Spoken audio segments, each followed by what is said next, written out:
Alrighty. You guys probably remember this job that I messed all up. Well, we are back again to finish that landing. I actually had to take, this is actually cut on a little bit of an angle right here.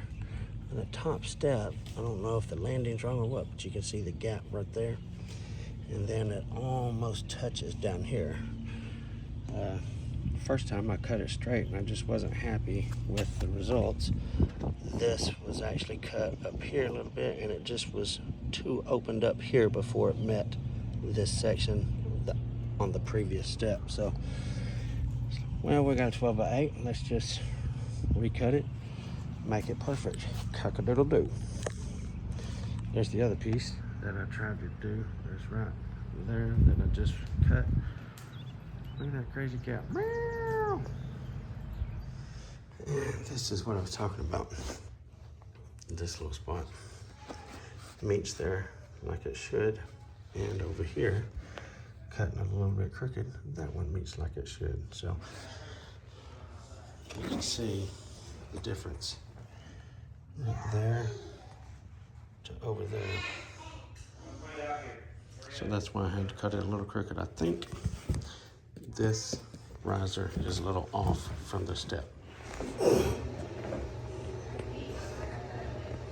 I know this don't get the traffic like a doorway, but anything, and I mean anything low like this, closet doors or closet tracks, exterior doors, anything that's low like this that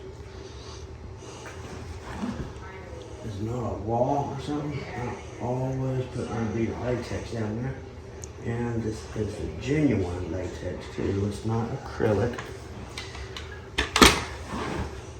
It is latex. You might question that because of the bottle I'm using, but that's just a bottle.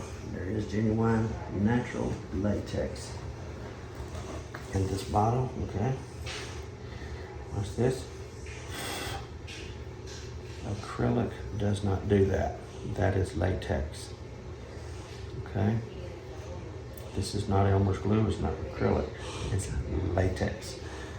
That stuff will hold like crazy, yo.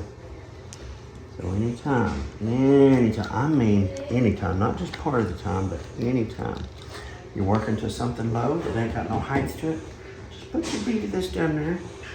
It's going to guarantee long-lasting results up next to that low edge, okay?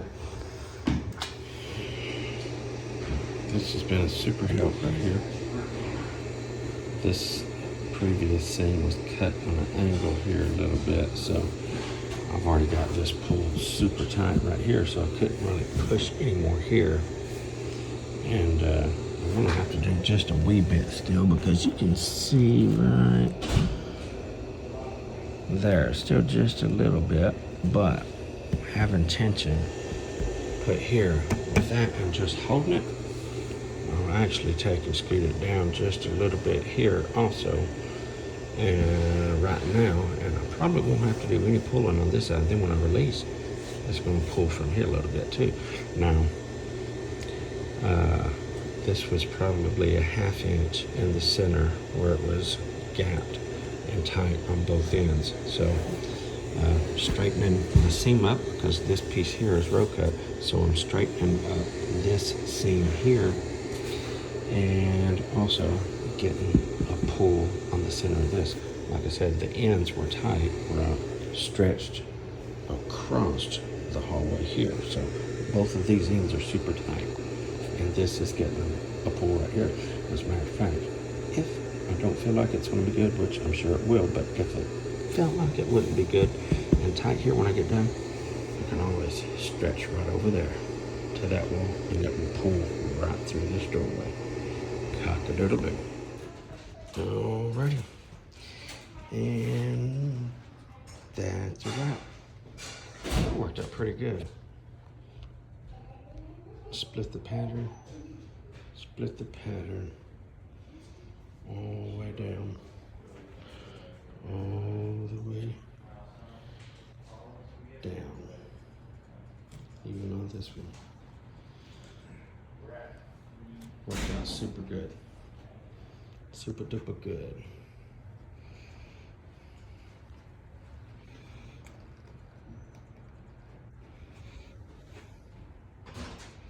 Ta ta ta.